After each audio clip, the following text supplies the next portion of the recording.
Let Narciso, anong latest kay Pangulong Marcos, Miss Let? Let?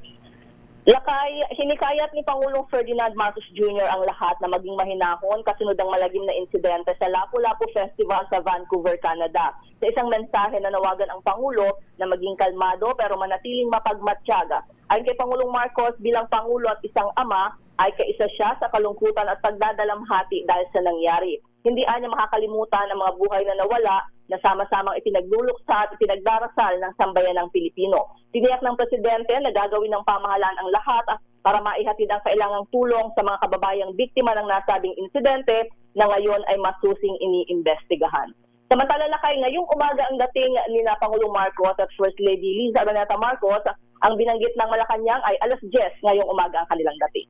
Okay, maraming salamat, Miss Let, mula sa Malacanang. Morning, balik sa Lakay.